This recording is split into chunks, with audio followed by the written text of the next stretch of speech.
Hello, this is Rodrigo from Take Right Action, and today I have a great invited guest here to the Freedom Hustler Show. His name is Bobby Chiu.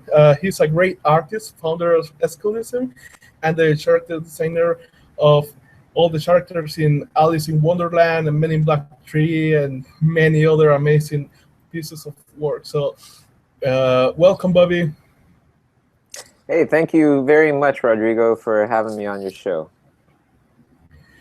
So just to get started and to get to know you better, can you tell me more about your story? Like, how did you start getting into illustration and into art?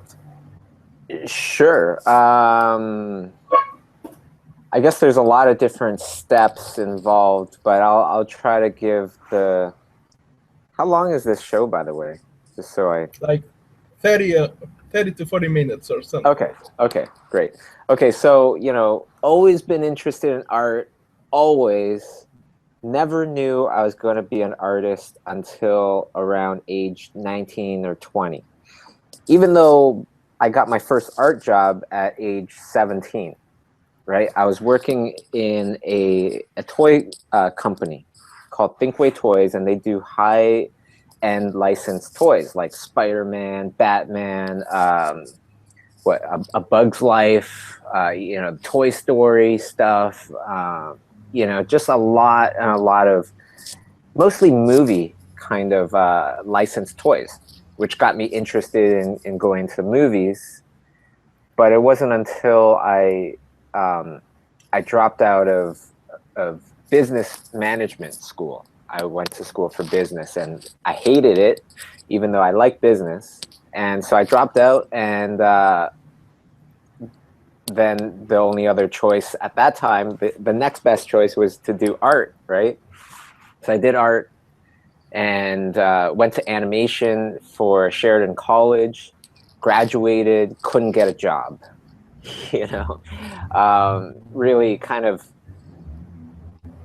just tried to figure out how to paint, how to draw, and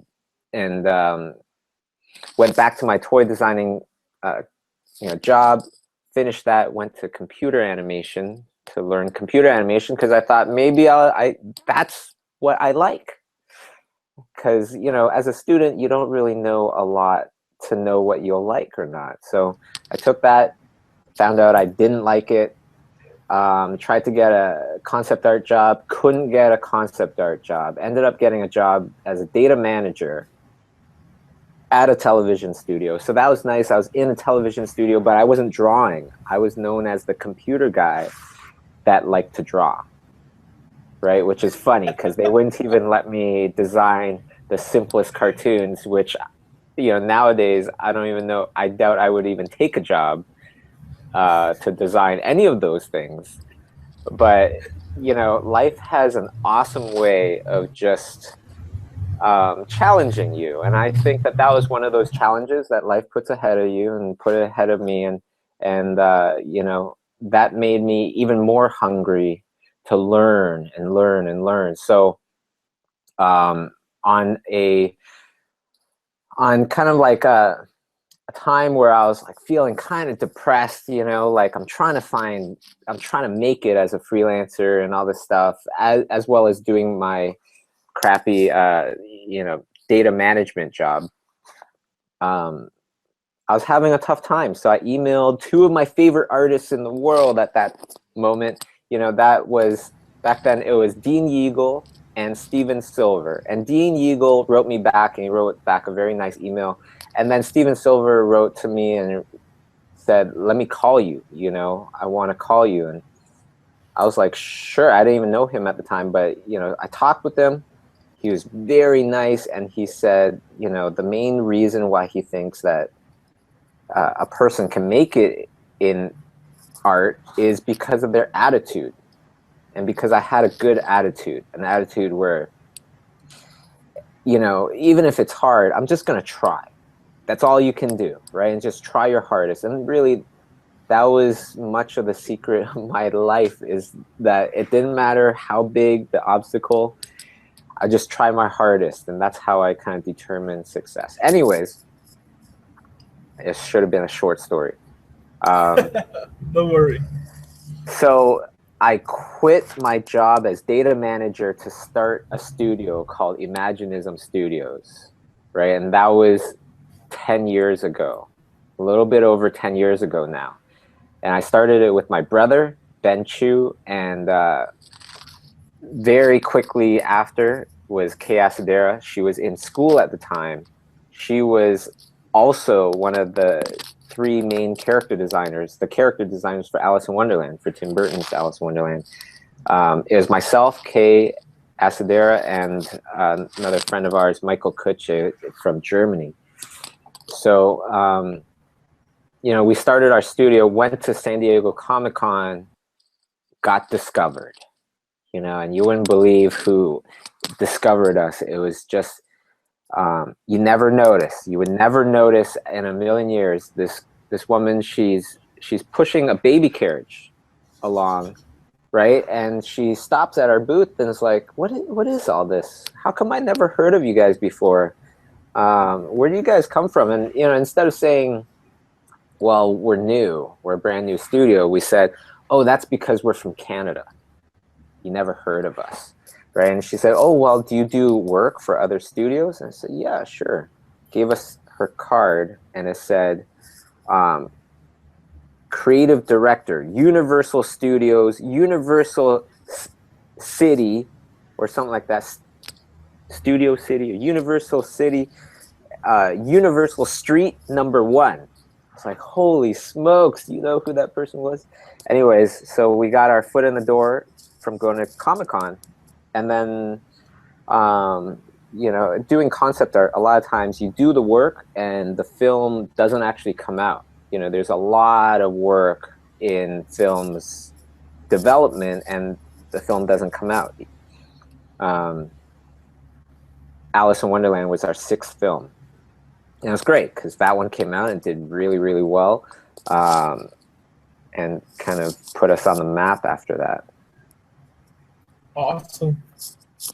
But it's amazing. Like I had an interview with Stephen Silver before, and something that I told him is that I respect a lot the art industry because, well, at least in business, you can literally come to a big client, make a big sale in less than a week, but there is no way in hell that you are going to get like, oh, in a week I'm going to become an amazing artist. You have to put a lot of hard work into it. You have to have the talent, and also you have to educate yourself on how things work. So I think it's way harder than just doing business. You know, Rodrigo, you know what I love about art is that it doesn't matter how rich you are, you can't buy skills. And it doesn't matter how poor you are, you can still get the most valuable skills out there. Right? That's the greatest thing about art. And something that happens here, like in these countries, is that we get bombarded, like really bombarded since a very young age, that you cannot live on art. And yeah, probably that was true like 10 years ago when there was no way of communicating with amazing people through the internet and work for other companies through the internet. But now I think now more than ever, there is a lot of opportunities because you are not just working locally. You can reach to other people, and if you have the talent, you can get hired. But again, what's stopping most of the people here is that they still don't believe that they can make this happen. Well, you know, Rodrigo, if there was one thing I can tell, you know, if I was to go back into time and talk to the 24-year-old me, I would just tell him, you gotta dream big, my friend. You gotta dream real big, a lot bigger than you're dreaming now, because it's the people with time. Those are the people that can truly change not just their lives, but the whole world. As crazy as that sounds, you know, I've seen it. The industry has changed so much since we started and everything.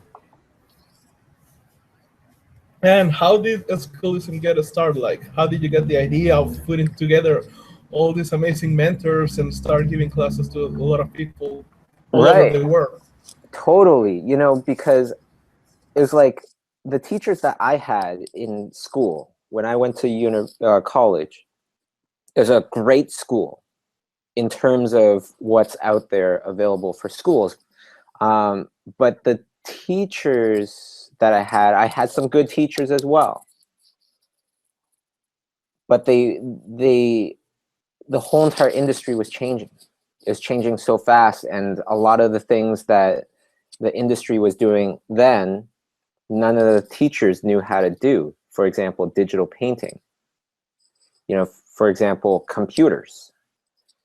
And so it felt, you know, it felt like a disadvantage at the time, but it was actually a really great advantage because it made me search for knowledge, right? And how to find the best knowledge from those people that I really wanted to learn from, like Steven Silver.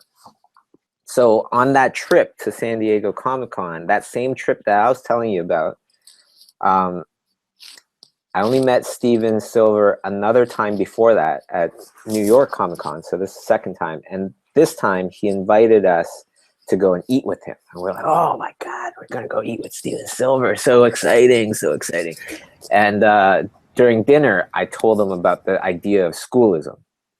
I told him, you know, the famous artist course, back when Norman Rockwell was teaching and formed a school with his friends, and people would mail in stuff in the mail, and then, you know, some professional would draw over top and mail it back to you. Well, now we can do that super quick and with video. Nobody was doing this at the time, okay? Nobody. So if anybody wants to know who is the originator of this, it is schoolism. And it was because I wanted to learn from these people that I couldn't get to teach me, right? So I said, teach on my school. We're going to teach the world. And that includes me, you know? So I would watch the lessons, I would watch the videos, and I would train myself. And it was a huge eye-opener. And if it wasn't for schoolism, I'm telling you right now, even though my career was doing well, I wouldn't have gotten into live action film because I wouldn't be able to know how to paint realistic. Amazing. And yeah, like again, there is so many opportunities now. For example, when I started, and I have like a web design agency or something like that. That's what I started. But when I was starting, I started like emailing the top people in New York. Not all of them answered, but many of them did. And I tried to interview them, but most of them, because they were really tech guys, they are a little bit shy and they do not want to be like on cameras and all that. So I respect that.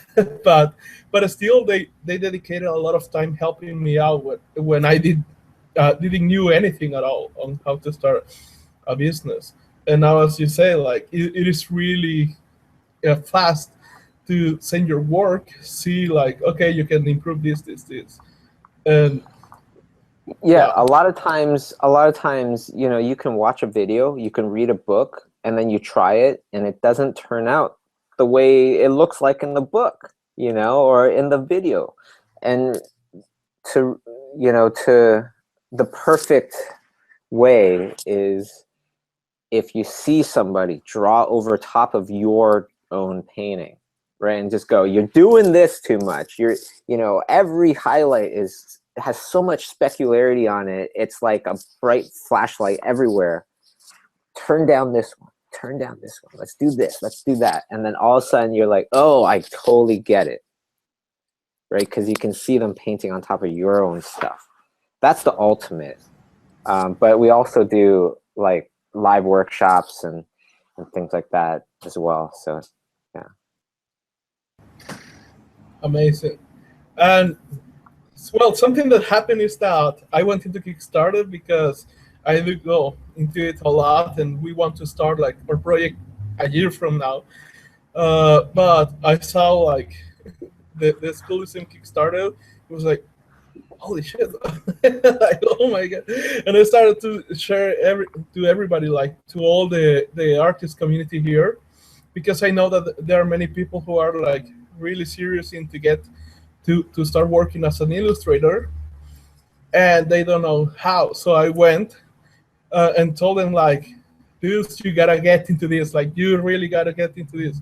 And some of them told me like, I can't. Like, universities is taking all my money right now. It's like, because I knew that the university where they were studying, for example, one of them is teaching right now, like Adobe Flash is the best software to animate things. It's like, Flash is dead. Nobody's using Flash anymore, but they are still teaching that. And it's like, dude, if you're serious into illustration, like, get out. I was like, get in here, because there is no way in hell that the teachers that are teaching you there, because I know them again, are going to teach you the same quality of education that you're getting here. Like, there is no way that's gonna happen. Yeah, you know, well, it's not like every school, but unfortunately, because I've been to a lot of schools, and talking with students for like 10 years now, a lot of them are not, you know, they're not teaching the level that they should be teaching. You know, a big part of it is also, if you are learning from somebody that's never become a successful artist themselves, it doesn't give you that much faith. Imagine music, right? Music is one of those things, it's very similar to art, where it's like, oh, be careful of becoming a musician, right? If you learn music from a person that has never succeeded in creating their own record or whatever you want to do, how different of an experience will that be than if you were learning from a famous musician that makes hit records? You know, one person thinks, yeah, you can completely do it. I've done it, you can do it. And this is how I got there. This is what I learned when I was there. And the other one can only kind of guess at how it was, how it is to do that, you know, and it's crazy sometimes. It's crazy. Education it's an investment. You gotta think there's good stocks and there's bad stocks. You know, you gotta go with the good stocks. It doesn't mean just going to school, that's a good investment. That could very easily be an extremely bad investment. But there are good schools out there. Oh yeah, I know. And and the same as you, I had like this experience of having like one or two amazing teachers out of all the others, but it's still like, there was an art school that I was attending, and it was, I don't know, kind of sad because it started changing the teachers. And when I entered, I had people who got graduated in UK, in the art schools in Mexico, and things like that. And then they started like hiring teachers who have never worked. Like, can you imagine this? These guys pretty much got graduated, went out to find a job, couldn't do it because their portfolio wasn't good enough, so nobody gave them jobs, and then they started teaching. Imagine how different the quality of that teachers will be. Well, you know, the thing is, it's like if you're working on top level stuff, you don't have time to drive into a university or college, you know, regularly to teach all these people. Usually you don't have that time.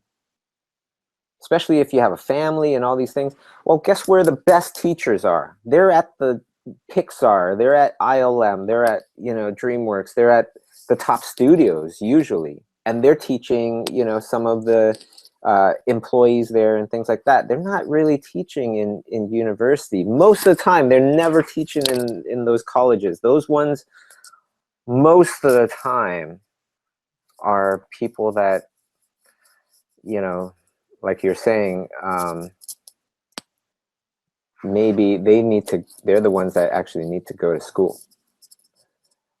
even though there are, like I'm saying, there are some really good schools out there, some really good teachers. Just got to keep your eyes open. Definitely. And why did you choose like digital art over any other form of art? Digital art, I just felt like it's the future. But the other thing is, I still paint traditionally. You know, every few years I'll do like a gallery show in one of our favorite galleries. It's called Art Ludique in Paris. So I still do traditional stuff, but obviously the digital age, super quick, right? You can change things super easily. Everybody knows this, so it's the obvious way to go. But when I'm working on a film that I really, really like, I will do some original art, you know, just for myself. Awesome. Also, I wanted to ask you about your creative process for creating characters. How do you start, like, for example, the cat in Alice in Wonderland? How do you start creating that one? The cat in Alice in Wonderland, that was done by Kay Asadera, that did thought up the designs and everything. I painted it.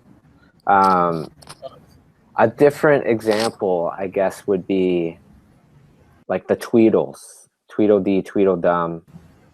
Yeah. You know, a lot of them, I just stare, or I close my eyes. I just stare at a blank screen. Like maybe I'll turn off my monitor here and just look at it, or I'll close my eyes and try to imagine the movie. And then once I see it, you know, I'll go through a bunch of different versions in my head. And then when I see the one that I feel is the same one that the director is thinking of, then I just start painting it. It sounds real easy, but it's a lot of practice of just visualizing constantly. It's like a muscle, right? Like you start training lifting 10 pounds and then you get to lift 20 and more. And the more you practice, the better you get, right? Yes, exactly. And actually, if it's okay, like I actually have free videos that you can watch off of my YouTube channel, youtube.com/digitalbobbert. I have a playlist there that's called Drawing Exercises, and specifically for visualizing skills, developing and increasing your ability to visualize. Awesome. I'm going to embed the list in the post that I'm going to make after the show is over, so everybody can have access to it. Fantastic.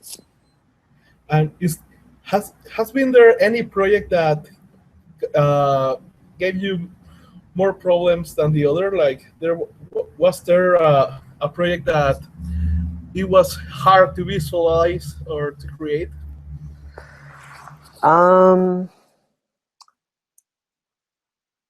The Smurfs, you know, the Smurfs, it was good people, you know, it was really good people. I think the challenge with that one in particular is that you're taking a brand that everybody knows and you make a movie out of it. So when it's a big brand, then more people care about how this thing's going to actually look like when it comes out, right? So then you have a lot more people adding in their opinions. And when there's too many cooks in the kitchen, you know, it's harder. Yeah, But I then can there's imagine. also Yeah. been a lot of other ones that were even tougher and they never came out at all. And that's probably why they never came out. So let me see. I have some questions here. Then a friend of mine wanted to ask you.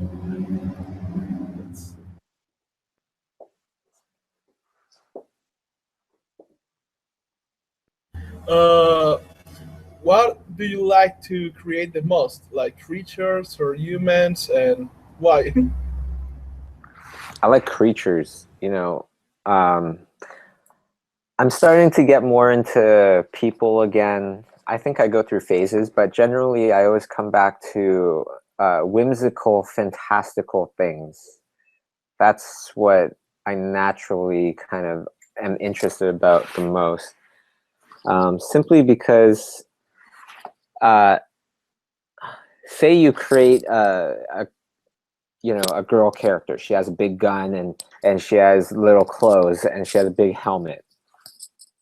You know, if somebody else does a girl character, has a big gun, has a big helmet, they're different helmets, they're different big guns, showing a lot of her skin, you probably wouldn't say, oh, that person totally copied that one.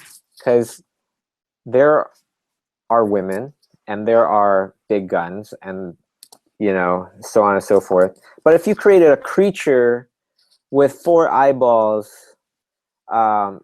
one horn sticking out, is furry all over, and has big droopy ears, if anybody else did that, if your creature is special enough and anybody else did that, then people would be like, that looks like that person's creation, right? Like if you made a little guy, a little green guy that's super old and wears a robe and fights with a fire sword, then everybody would be like, that looks like Yoda. You copied Yoda. You see? So I like drawing creatures because it's like, that's out of, you know, that's like straight from your imagination. And if anybody takes it, then everybody knows they took your idea. I don't know if that makes any sense, but Actually, it does. For the biggest reason is definitely just because I like strange, fantastical, whimsical things just naturally.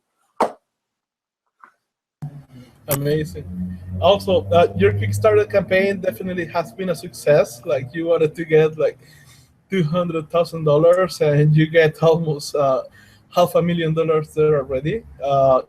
Here, like I told you, there were many people really excited about it because it was definitely an opportunity that most people here will have never gotten before. Like I told you, we have bad art schools, and most people have like so little hopes for art, and then you came, and it's like you came like the big paladin, and everybody was like, oh. So, well, that's fantastic because you know, I'm like I said, I didn't start Schoolism because I want to make money. I want to start Schoolism because I want to learn from those people, right? And then as I got better and my career got better, then I just started getting more teachers because that's how I got better. And then even before that, I've always had this mission because I had a hard time finding the knowledge that I really looked for. I had a mission where it shouldn't matter where you live, who your parents are, how much you make. Everybody should deserve the best education out there. You know, and it should be much more about how hard you work, how far you can take your career, right? That's how it should be. That would be the most equal. So it started off, I was just teaching people on the subway trains in Toronto for free for years, for about 5 years, every Sunday. Whoever wanted to come and learn, just come. If you put in the effort, then you'll get the knowledge. You know, and then Schoolism came around where all of a sudden it's all the best artists, you know, out there doing the things that I would love to do, now making their knowledge accessible for everybody. But in the end, we knew it wasn't enough because even though it was accessible for everybody, and even though it was very affordable for most people, it still excluded a lot of people out there. A lot of people from a lot of countries, and, you know, even people in first world countries with bad jobs. You know, they can't afford that. So we knew we weren't doing our mission that we really kind of, I really believed in, right? Which is to make education all about how hard you work. So then we had the Kickstarter idea, and I was like, you know, I want to do a Kickstarter where, you know, to take classes that cost hundreds of dollars, generally they all cost $470 to $300 something, to take that and bring it down to like $12 a month. Imagine you're a teacher and I'm telling you I'm going to take your product and bring it down to a fraction of the cost. You would be upset. So then I said, okay, but we're going to do it through a Kickstarter. That way the world can show us that they really will appreciate this. And in the end, you will be making the same or better. Otherwise, we won't do it. So then we started the Kickstarter, and it's been amazing. You know, even though we lowered the price so that so many more people can afford education. Not only that, but most people can afford $15 a month easily, $12 a month easily, without taking out loans and stuff. Imagine education where you don't have to worry about a loan. This is the kind of change that this Kickstarter is doing. And that's why I'm so, you know, I was so happy to do an interview with you, because this Kickstarter, it's my mission in life almost. You know, it's like I feel like it's the thing that I can do right now that can change the most lives out there. You know, it's helping the teachers that are teaching on schoolism to even, you know, to earn more so that they can support their families and all this stuff and put them through school, perhaps. I don't know. And it's going to help not just, you know, people that had a hard time affording this kind of education, but it's going to give people that, even if they have to save up, you know, for $15 a month, $12 a month, now they have the opportunity to learn from the best for, you know, must be very close to the cheapest. I don't know, you know, but it's going to be a huge game changer. So there's still a lot of time to pledge. There's still a few days. Get in on it if you guys are interested. Definitely. And just imagine this, like a good salary, what most people conceive here as a good salary is about $500, $600 a month. Wow. When I was talking about prices with Stephen Silver, like, and he told me how much illustrators were doing, like, I asked for the lowest fare for illustrators, and he gave this number, and everybody was like blown out of their minds, because again, they are used to see so little.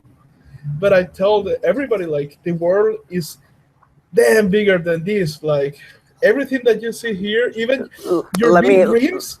Let me yes. You know, let me put this out there. If I lived in Ecuador, would I earn the same amount of money than me living in Toronto? Yes, because it would be with the same clients. It would be working, you know, on the same kind of stuff. You know, and that's where I see the future of art going. Anytime anybody wants, really. If you live in Bangladesh and you want to, you know, work on killer movies, and you learn from the people that are getting those kind of salaries, what can you charge? Of course you can charge, maybe not that high, but just take it down a little bit. And yeah, I think you're good, you know? And you could still be living in wherever. Yeah, like Stephen Silver told me, like, when I told him about the salaries here, he was like, you can make that in a day here. Like, you don't even have to be one of the biggest dogs in the industry to make that in a day here. And it's like, wow. And the best thing is that it's not like making that in a day here. It just means making that on this kind of a project. You can still be in Ecuador, right? That's the thing. That's the great thing about living in today's, and when I was starting, that was still a very new kind of concept to a lot of people. Like, oh, you're gonna stay in Toronto? I don't know if that's gonna work. You know, nowadays people are very accepting of that, because that was like 10 years ago. Yeah, and Kickstarter is such a great platform as well to make many dreams happen. Like especially for art, I think I've seen many great art projects which didn't have any fund at all, and I have seen like even the smaller ones get millions of dollars. Uh, People who wanted just like $10,000 get almost $9 million in Kickstarter. And so, uh, what are your experience with Kickstarter like? What will be your advice into getting into this? Plan, you know, plan your stuff very carefully. And the best way to do that is just to go through every little tiny step, from like tying your shoes in the morning to, you know, actually delivering whatever it is people pledged for.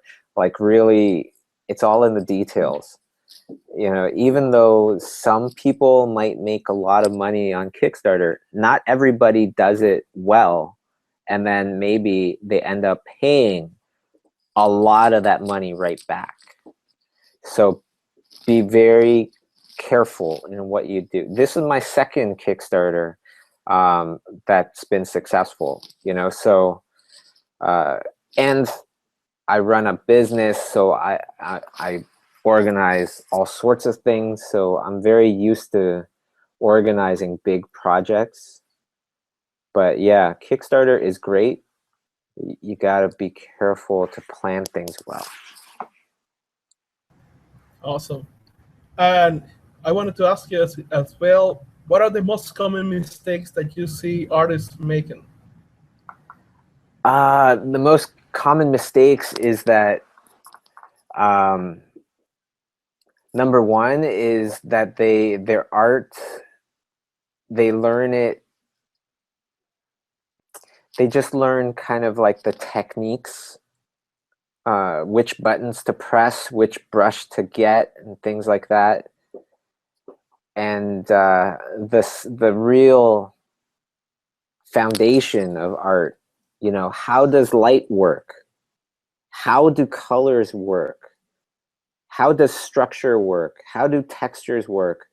How does atmosphere work? These foundational things, as well as, you know, a lot of other foundational things like gesture and things like that. That's the main structure that holds up the building. You see, you don't just learn how to make windows. You got to learn how to make the big structures and be good at the foundation side of art, and not just, you know, the trendy stuff.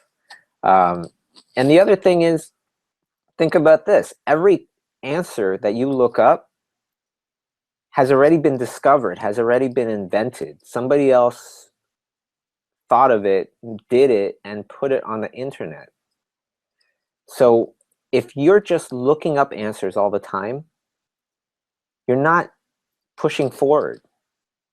You're not pushing art forward. You're pushing yourself forward a little bit, but you aren't actually evolving our species, our, you know, art itself. And that's the real goal, I think, is to not do what somebody else did, but evolve past that. And the only way to do that is, well, of course, learn from others and learn what they did, but spend some time to think about stuff for yourself. Sit there and think about it. Is this the best way? Everybody is doing it this way. Is this the best way? Is there any other way?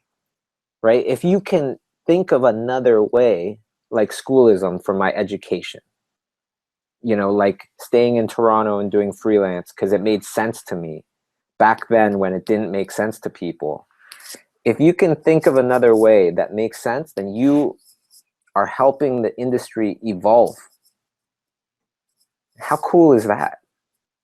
You know, to be one of the tiny little steps, the tiny little pebbles along this path we call art, and building this like road to evolution. It's awesome.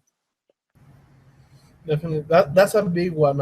I think it has never been more dangerous to not think, like not to take the time to think.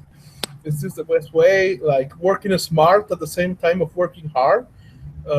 Many people just go and work hard a lot in many stuff that doesn't make sense anymore, or things that they believe that are going to work, but they never really checked if that's what they need. For example, Yeah. I knew one guy who studied 4 careers before finding out if he really needed that to start working. Imagine that. You know, everybody's on their own journeys. Thank goodness, you know, ours were shorter. You know, what can you do? You know. And lastly, what will you say to artists all over the world? Like what they should be focusing on, what they should be doing right now in order to succeed? Oh, man, there's so many things, but the main kind of highlights that I've learned is that in the long run, it's all about balance. Too much of anything is not good.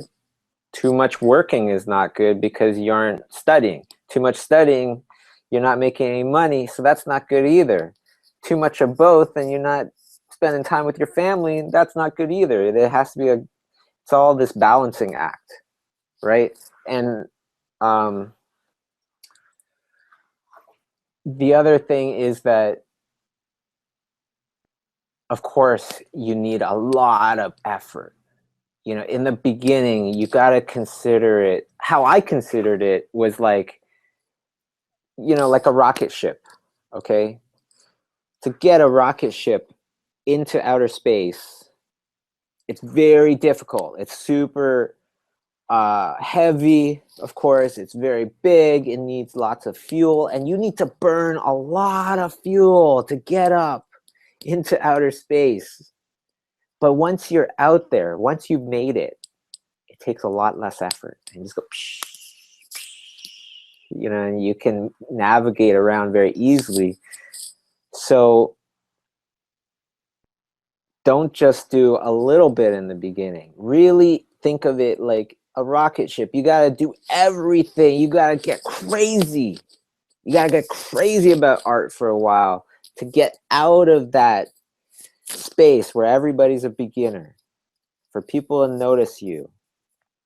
It's difficult, but it's awesome. And the best thing is that it's doable by everybody. It's doable by people that never had any training at all, and they're 30 years old. They start learning. If you put in that effort, like you did in high school, you're going to school, you're going to class, you're paying attention, studying and everything, then you can totally do it.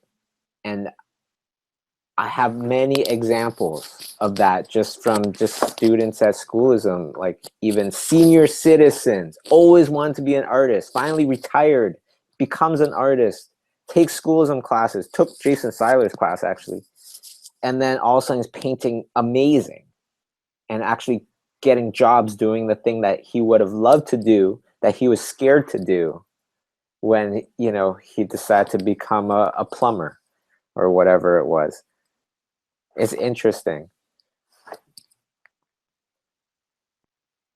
Awesome, man. Awesome. Just simply awesome. One more question. Imagine that you wake up and nobody knows about you. Like you have lost everything. You only have $500 and all your knowledge. What would you do? Well, you know, do I got a place to live? If I have a place to live, then it'd be a lot easier. But if I don't, then no, yeah. Imagine you have your laptop, a place to live, but all your fame, all the people that knows about you is gone.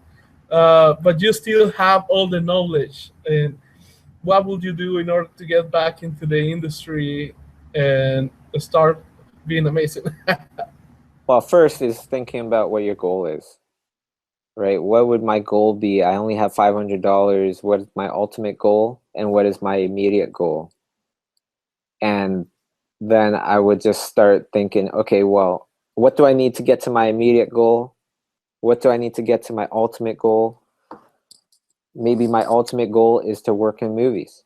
So then I go, okay, I need to get my level of art immediately up to this level.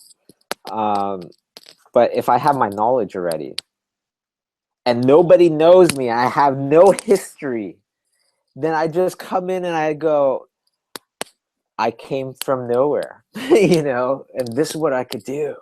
I've never been taught anywhere before. You can look it up or whatever. And I just go, yeah, boom. I just crawled out of the ground just like this. Maybe that's what I would do. I made you that question because I know a lot of people personally who have amazing talents, but they do not believe that they can. That they Okay. still believe that they need more. That they Yes. need more in order to do something. And it's like, no, I have seen people who got into this. Let me talk Yeah? to those kind of people for a second. Okay. You know, you guys are already good. What do you do then? Social media. I just go to social media. I would sign up for everything. And because I don't have a job, I have time to do everything. Twitter, Tumblr, Pinterest, whatever it is, blogs and all that stuff. And I would put up quality things. I would put up quality illustrations with quality descriptions, quality things to say about them. And I would keep it super consistent. I would have like an alarm clock when to post the next thing. So it's always the same time.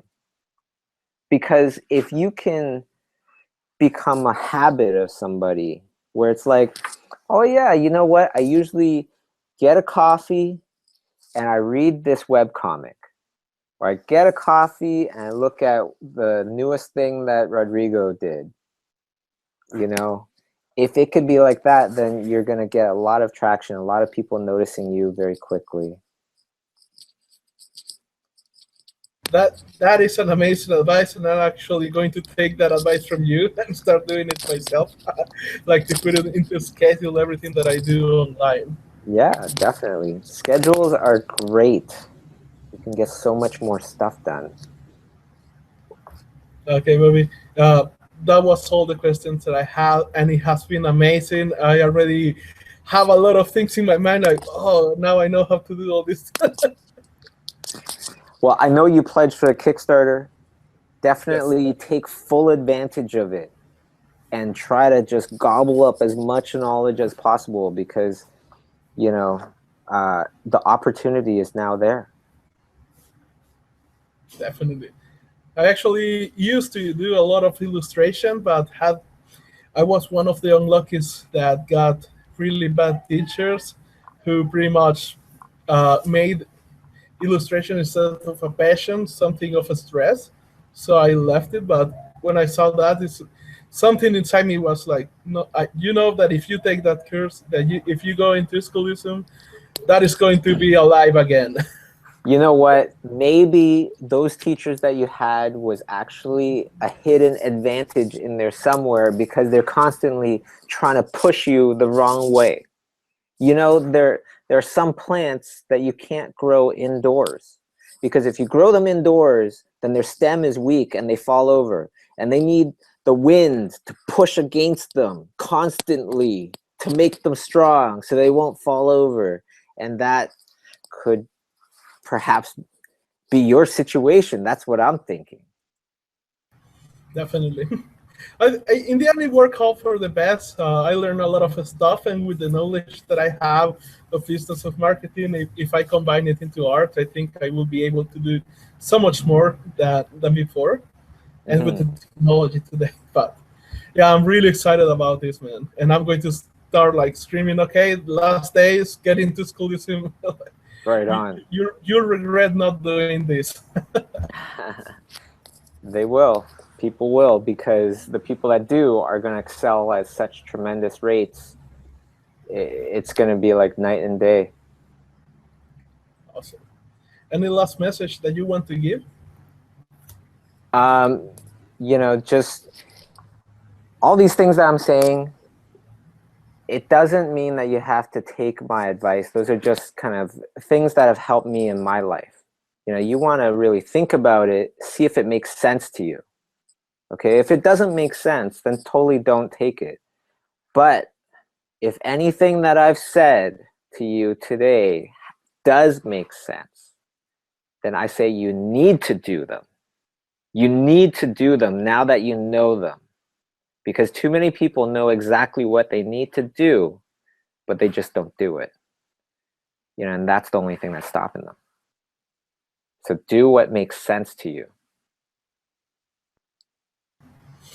Awesome advice, man. Thanks a lot for being here. It has been an amazing interview. I think we learned a lot. I learned a lot. And I know now I'm thinking what to do starting tomorrow. Definitely. Definitely. That's great. Really great to hear. So thank you for being here, and thank you for giving us your time in these moments where I know that you are really busy with the Kickstarter and Schoolism and everything. Thanks a lot for this, man. Thank you, Rodrigo. Take care, everybody. See ya.